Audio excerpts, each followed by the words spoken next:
Hello, I'd like to present to you a simple example to illustrate the implementation of pressure calculations in future. In this simple example, we've got two separate reservoirs produced by two separate subsea manifolds.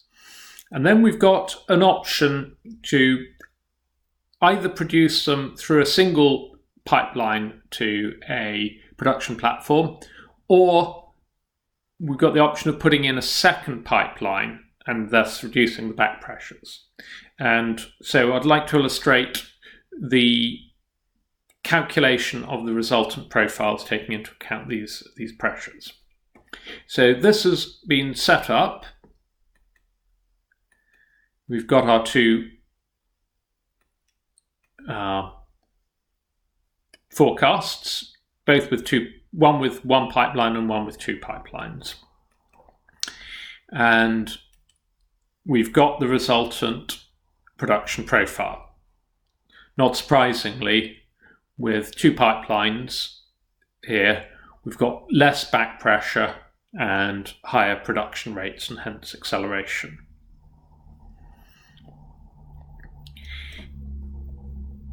And we've got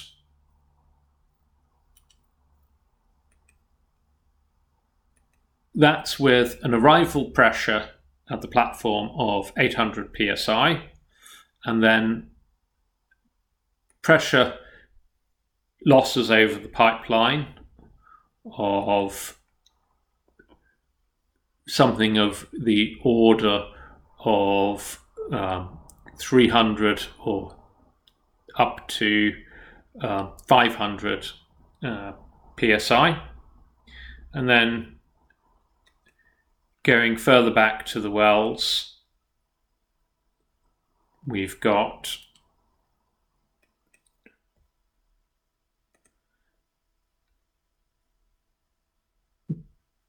the following pressure drops in the wells from the tubing bottom hole pressure to the tubing head pressure. And to illustrate it in terms of the reservoir inflow performance and so on. For the wells, this is one of the wells. We've got,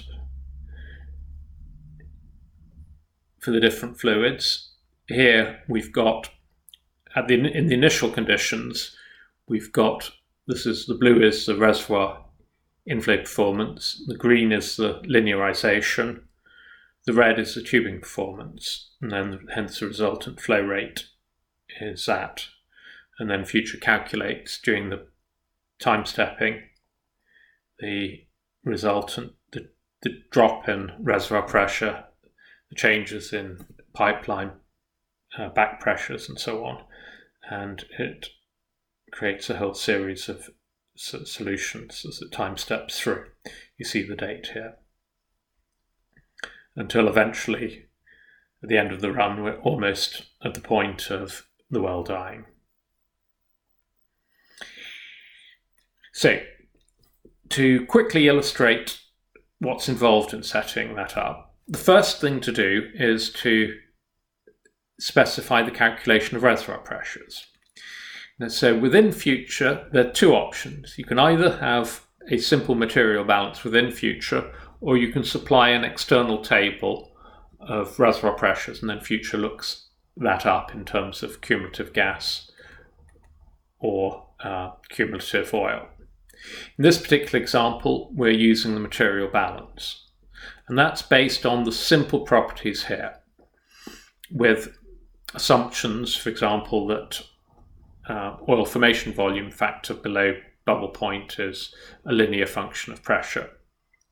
For the gas properties, the Z factors, very important in the whole business, are calculated from the composition specified under composition here, using the Danchuk correlation.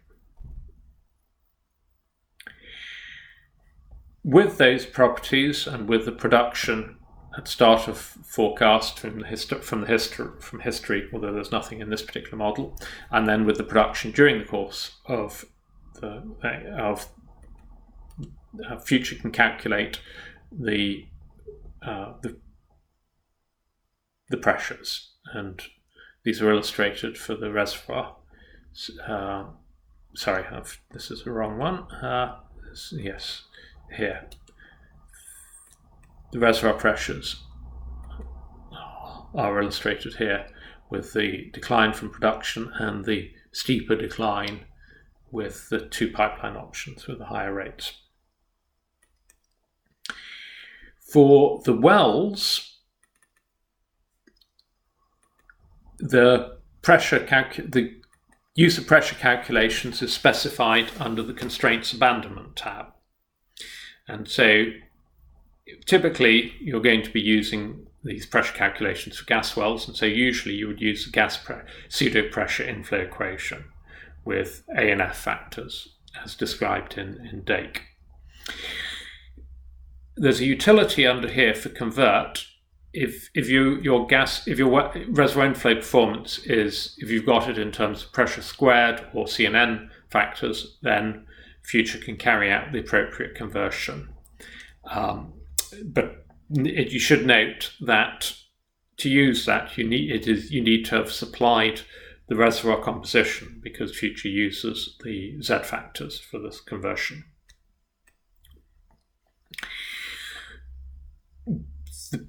A point to note is that you can specify for each node and for each well in the network whether you want to carry out pressure calculations. So in the wells that you want it, you need to specify calculate tubing head pressure.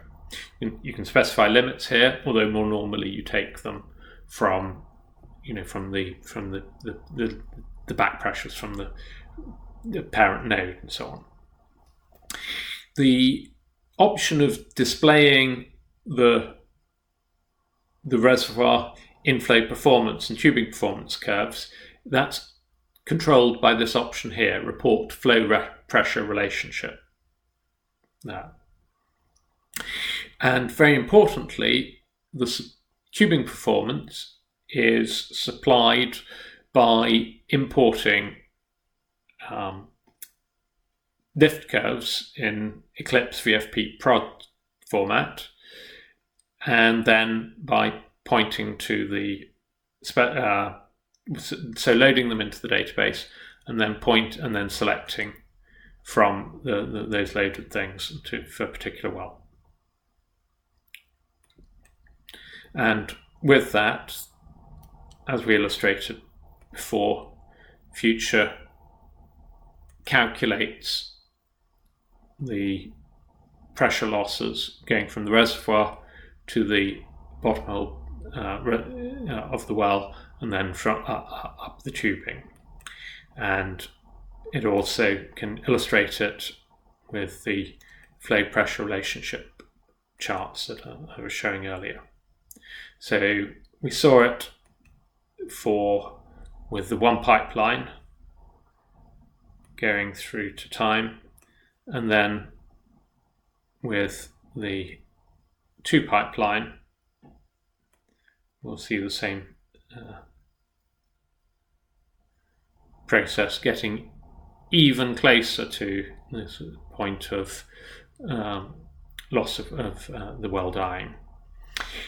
One thing you can note here is that Future is optimistic in it allows flow in the unstable region where the tubing performance is sloping upwards.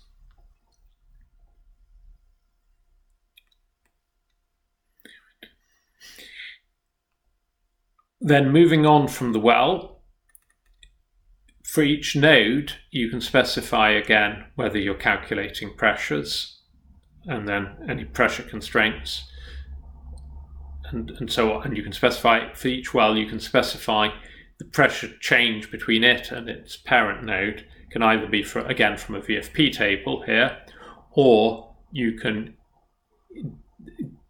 get Future to calculate it from a simple linear equation where BHP is a constant plus this factor times the tubing head pressure this factor times the oil rate, this factor times the water rate, and this factor times the gas rate.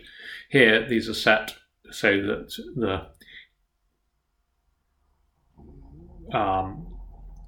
the BHP, i.e. the node inlet pressure, is equal to the inverted commas THP, i.e. the node outlet pressure. And then coming on to the next node, which is the actual pipeline, here we see the pipeline pressure coefficients set so that there is an actual pressure loss over the pipeline. And the results of that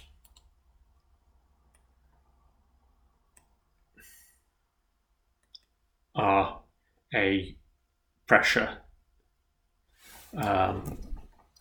changes as a function of the flow rate.